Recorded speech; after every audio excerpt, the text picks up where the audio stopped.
കൈകളിൽ കുരുത്തോലയും അധരങ്ങളിൽ ഹോസാന വിളികളുമായി വിശ്വാസികൾ ദേവാലയത്തിൽ ഒരുമിച്ചുകൂടി ആദ്യത്തെ ഹോസാനയുടെ മധുരമൂറുന്ന ഓർമ്മകളിലേക്ക് നീങ്ങുകയാണ്. എല്ലാവർക്കും ഹോസാനയുടെ തിരുനാളിൻ്റെ ആശംസകൾ ആദ്യമേ തന്നെ നേരുകയാണ്. ഹോസാന ക്രിസ്തുവിൽ പൂർത്തീകരിക്കപ്പെട്ട രക്ഷാകര ചരിത്രത്തിൻ്റെ ഭാഗമാണ്. യേശുവിൽ പൂർത്തീകരിക്കപ്പെട്ട എല്ലാ പ്രവചനങ്ങളുടെ പൂർത്തീകരണം കൂടിയായിരുന്നു. സക്രിയ പ്രവചനം 9-ാം അധ്യായം 9 പറയുന്നുണ്ട്, ഇതാ നിന്റെ രാജാവ് കഴുതക്കുട്ടിയുടെ പുറത്ത് വിനയാന്വിതനായി കടന്നു വരുന്നു. ഈ പ്രവചനം BC 522 പ്രവചനമാണ്. അത് ക്രിസ്തുവിൽ ഓശാനയുടെ ദിനം പൂർത്തീകരിക്കപ്പെടുകയാണ്. ഓശാനയോടുകൂടിയാണ് രക്ഷാകര ചരിത്രത്തിലെ പ്രധാന ഭാഗങ്ങൾ യേശുവിൽ പൂർത്തീകരിക്കപ്പെടുന്നത്. ഈ ഓശാന തിരുനാളിൽ 3 കാര്യങ്ങൾ ഒന്ന് ധ്യാനിക്കുവാനും അതനുസരിച്ച് നമ്മുടെ ജീവിതങ്ങളെ വിശ്വാസത്തിലും വിശുദ്ധിയിലും സ്നേഹത്തിലും നയിക്കുവാനും ദൈവം നമ്മെ അനുഗ്രഹിക്കട്ടെ എന്ന് ആദ്യമേ തന്നെ പ്രാർത്ഥിക്കുകയാണ്. ഒന്നാമത്, യേശു ശിഷ്യന്മാരെ അയക്കുമ്പോൾ പറയുകയാണ്, നിങ്ങൾ ആ കഴുതക്കുട്ടിയെ അഴിക്കുമ്പോൾ അത് എന്തിനു വേണ്ടിയാണെന്ന് ചോദിക്കുമ്പോൾ അത് കർത്താവിന് ആവശ്യമുണ്ടെന്ന് നിങ്ങൾ പറയണം. ഈ ദിനത്തിൽ ഒന്നാമത്തെ ചിന്ത എന്ന് പറയുന്നത്, ദൈവത്തിന് നിന്നെ കൊണ്ട് ആവശ്യമുണ്ട്. ക്രിസ്തുവിന് കടന്നു നീങ്ങുവാൻ, ക്രിസ്തുവിന് തൻ്റെ വിമോചനത്തിൻ്റെ രക്ഷയുടെ അനുഭവം മറ്റുള്ളവർക്ക് നൽകുവാൻ ഒരു കഴുതയെ ആവശ്യമുണ്ട്. അത് ഒരുപക്ഷെ നീയായിരിക്കാം. സമൂഹം നിന്നെ ഒരു കഴുതയായി മാറ്റി നിർത്തിയിട്ടുണ്ടെങ്കിലും ക്രിസ്തുവിന് നിന്നെ കൊണ്ട് ആവശ്യമുണ്ടെന്ന് ഈ ഓശാനയുടെ തിരുനാളിൽ ഒന്നാമത് ഞാനും നിങ്ങളും തിരിച്ചറിയണം. നമ്മുടെ ഈ ഭൂമിയിലെ ജീവിതം വിലകെട്ട ജീവിതമായിട്ട്, ആർക്കും ഉപകാരമല്ലാത്ത, ആർക്കും വേണ്ടാത്ത ജീവിതമെന്ന് ചിന്തിക്കാതെ കർത്താവിന് എന്നെ കൊണ്ട് ആവശ്യമുണ്ടെന്ന് ഒന്നാമത് തിരിച്ചറിയണം. രണ്ടാമത്തെ ചിന്ത എന്ന് പറയുന്നത്, അവൻ്റെ പിന്നിലും മുൻപിലും ചുറ്റുമായി നടന്നു നീങ്ങിയവർ കൈകളിൽ കുരുത്തോലകളുമായി അവർ വിളിച്ചു, ഹോസാന. ഹോസാന എന്ന വാക്കിൻ്റെ അർത്ഥം രക്ഷിക്കണമേ എന്നാണ്. അവൻ രക്ഷിക്കുന്ന ദൈവമാണ്. സങ്കീർത്തനം 118-ാം സങ്കീർത്തനമാണ് ആ സമയത്ത് യഹൂദര് ആ യേശുവിനോട് ചുറ്റും നിന്നിരുന്നവർ വിളിച്ചു പറഞ്ഞത്, ഹോസാന, ഞങ്ങളെ രക്ഷിക്കണമേ. ഇന്ന് രക്ഷയ്ക്ക് വേണ്ടി നിലവിളിക്കുന്ന ഒരു ലോകത്തിലാണ് ഞാനും നിങ്ങളുമൊക്കെ ജീവിക്കുന്നത്. പലതരത്തിലുള്ള പ്രതിസന്ധികളിലൂടെ കടന്നു പോകുമ്പോഴും ഹോസാന എനിക്ക് എൻ്റെ ജീവിതത്തിന് സമീപസ്ഥമായിട്ടുണ്ട് എന്ന് മറന്നു പോകാതിരിക്കണം. രക്ഷയുടെ ഒരു അനുഭവം നൽകുവാൻ ക്രിസ്തു നിൻ്റെ അരികിലുണ്ട് എന്ന് ഹോസാന ഓർമ്മപ്പെടുത്തുകയാണ്. 2012 18 വയസ്സുള്ള ഒരു പെൺകുട്ടി ഹോസാനയുടെ തിരുനാളിൽ ആ കുരുത്തോലകൾ വാങ്ങിയിട്ട് അവളുടെ ഉള്ളിൽ ഒരു അല്ലാത്ത പ്രാർത്ഥനയുണ്ടായിരുന്നു. ക്രിസ്തുവിന് വേണ്ടി പൂർണ്ണമായിട്ട് വിട്ടുകൊടുക്കണം. ഈ ലോകത്തിൻ്റെ തിന്മകളിൽ നിന്ന് രക്ഷപ്പെട്ടുകൊണ്ട് ക്രിസ്തുവിന് വേണ്ടി തൻ്റെ ജീവിതം നൽകണമെന്ന് ആഗ്രഹിച്ച 18 വയസ്സുള്ള പെൺകുട്ടി ആ ഹോസാനയുടെ ദിനത്തിൽ കർത്താവ് അവളെയും വീണ്ടെടുത്തു. അങ്ങനെ വിശുദ്ധ ക്ലാര ഉണ്ടായി. ജീവിതത്തിൽ പലതരങ്ങളിൽ പല അസ്വസ്ഥതകളിൽ തകർന്നു കിടക്കുന്നവർ രക്ഷയ്ക്ക് വേണ്ടി ആഗ്രഹിക്കുന്നുണ്ട്. നിങ്ങളുടെ ജീവിതത്തിൽ ഈ ഹോസാന ഒരു പ്രത്യാശ നൽകുകയാണ്.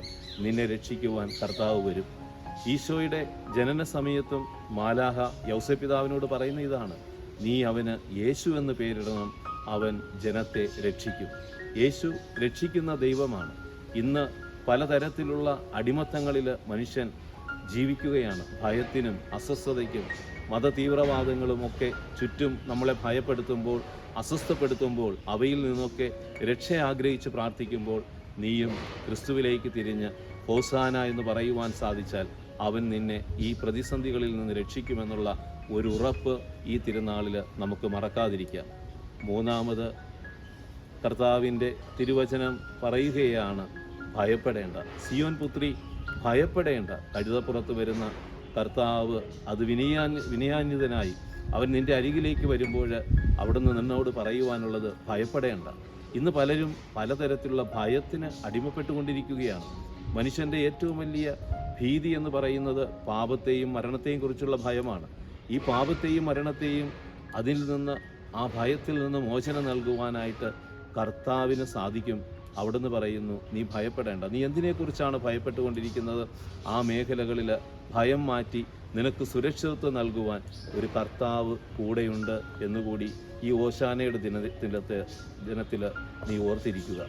ഓശാന ഒരു പ്രത്യാശയുടെ പുതുവെട്ടം നമ്മുടെ മുമ്പിൽ നൽകുന്നുണ്ട്. ഈ 2024 ഓശാന തിരുനാളിൽ നാം ദേവാലയങ്ങളിൽ ഒരുമിച്ചുകൂടി കൈകളിൽ കുരുത്തോലയും അതിരങ്ങളിൽ ഓശാന വിളികളുമായി ഈ തിരുക്കർമ്മങ്ങളിൽ പങ്കെടുക്കുമ്പോൾ ഈ 3 കാര്യങ്ങൾ നിനക്ക് കൂടെ മനസ്സിലുണ്ടായിരിക്കണം. ഒന്ന്, ക്രിസ്തുവിന് നിന്നെ ആവശ്യമുണ്ട്. ആരൊക്കെ നിന്നെ ആവശ്യമില്ല എന്ന് തള്ളിപ്പറഞ്ഞാലും ക്രിസ്തുവിന് നിന്നെ ആവശ്യമുണ്ട്. രണ്ടാമത്തെ കാര്യമെന്ന് പറയുന്നത്, ഹോസാന അത് നിൻ്റെ ജീവിതത്തിലും നൽകുവാനായിട്ട് കർത്താവ്, വിമോചകനായ കർത്താവ്, രക്ഷിക്കുന്ന ഒരു ദൈവം നിൻ്റെ കൂടെയുണ്ട് എന്നുള്ള ഒരു വലിയൊരു യാഥാർത്ഥ്യം. എൻ്റെ ജീവിതത്തിലും എനിക്കും ഓർക്കുവാനായിട്ട് 1995 ഓശാന ദിനത്തിലാണ് ഞാൻ ആദ്യമായിട്ട് ഒരു രക്ഷയുടെ അനുഭവത്തിലേക്ക് കടന്നു വരുന്നത്. അന്നുവരെ നിരാശയിലും ആകുലതയിലും ഉത്കണ്ഠകളിലുമൊക്കെ എൻ്റെ മനസ്സ് അസ്വസ്ഥപ്പെട്ടപ്പോൾ ഈ ഓശാന തിരുനാളിൽ കൈകളിലെ കുരുത്തോലയും വെച്ചുകൊണ്ട് ഓശാന എന്ന ആ നിലവിളിയുടെ പ്രാർത്ഥന ഉരുവിടുമ്പോൾ കർത്താവ് എന്നെയും രക്ഷയുടെ അനുഭവത്തിലേക്ക് നയിക്കുകയായിരുന്നുവെന്ന് പിന്നെ തിരിഞ്ഞു നോക്കുമ്പോൾ എനിക്കും മനസ്സിലാക്കാനായിട്ട് സാധിക്കുന്നുണ്ട്. ഒരു വൈദികനാകുവാനായിട്ടുള്ള ഒരു വിളിയിലേക്ക് എൻ്റെ ജീവിതത്തെ മാറ്റിമറിച്ചത് ഒരു ഓശാനയുടെ ദിനം തന്നെയായിരുന്നു. മൂന്നാമത്, ഭയപ്പെടേണ്ട എന്നവൻ കൂടെ ഉണ്ടായിരുന്നു കൊണ്ട് നമ്മളോട് പറയുന്നുണ്ട്.